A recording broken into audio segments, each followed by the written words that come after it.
Time for the Weird and Wacky segment. Abominable snowman. He's not an axe murderer. One of the TAs turned out to be a bot.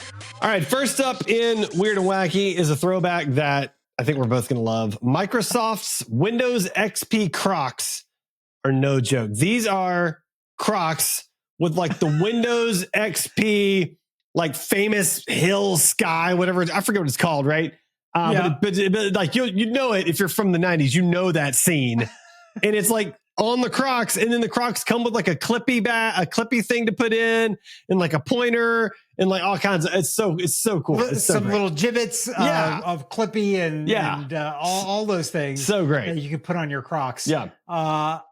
Yeah. I look forward to seeing these out in the wild one day. I would never buy them, but I think it's hilarious. So yes. Yeah. I really do wonder how many of these are going to be sold. Listeners, if you have bought one of these or you're going to buy one of these now that you've heard this story, please let us know. It's $80 for the shoes, includes a 6-pack of Microsoft gibbets with nostalgic options like the original MSN logo, Internet Explorer icon, Clippy, and a mouse pointer.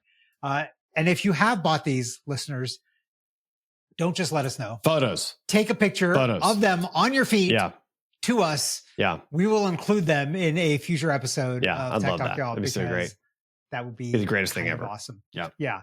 Something else that's kind of awesome. The dead need a right to delete their data so that it can't be AI-ified, lawyer says. Yeah. Sanjay says, I agree. So let's just do this. Did you see they were in the article? It was talking about how they were modeling this after some European laws. And I think the European laws were called the right to be forgotten. And I was like, oh, that's kind of a sad name for a law. Like, I mean, I know we're all going to be, but like, still, like, you want to like, okay, that's sad.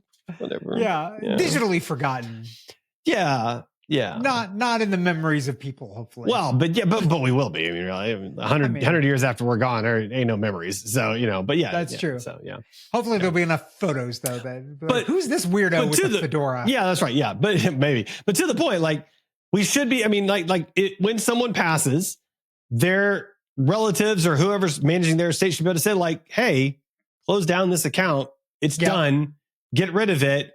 And not just so that AI doesn't there's not like an AI bot version of it out there in the world, but like just in general, like it's done, I agree. I've done that for a few people, made notices on LinkedIn of like, oh, this person has passed away. Yeah. Because honestly, it's nice remembering them, but it's also kind of weird seeing them kind of ongoing in a professional platform like LinkedIn. I've had that too. And it gets a little, it gets a little uncomfortable after a little while. I don't like that. Like, let me remember them in other places and ways. Yeah. So, for sure.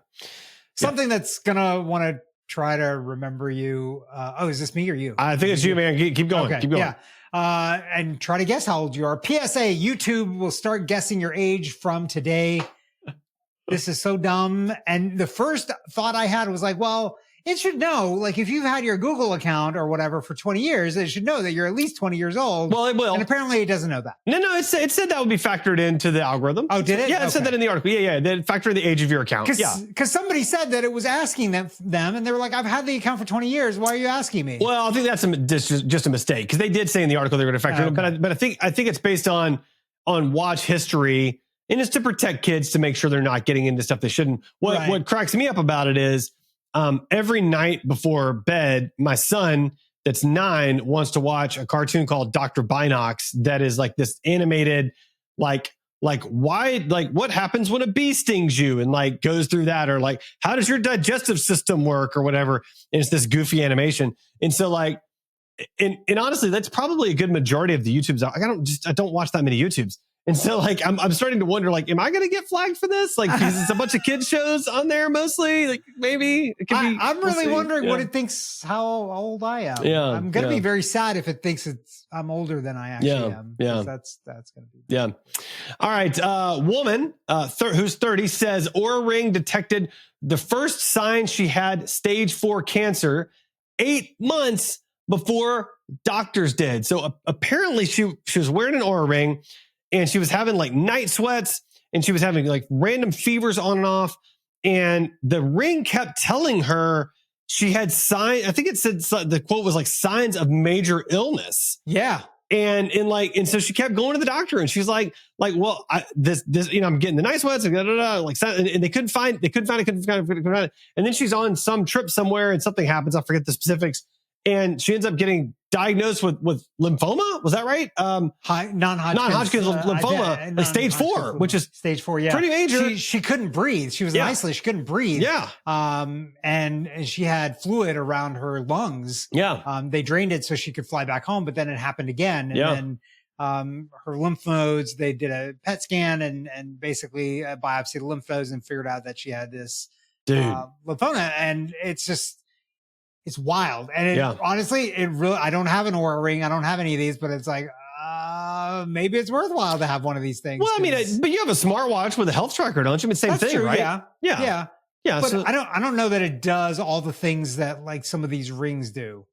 Right. I would think that it would. I mean, like, maybe. My ring does like steps, heartbeat, sleep, temperature. So I think temperature is the main thing that the Aura ring did. Yeah. So I mean, some of them do pulse ox. Mine doesn't do pulse ox. But to the point, like I think we're entering into a phase in the very near future where if you are an avid sort of health data collector, ideally, I mean, hopefully you'll be able to recognize major illnesses long before the symptoms like fully show up.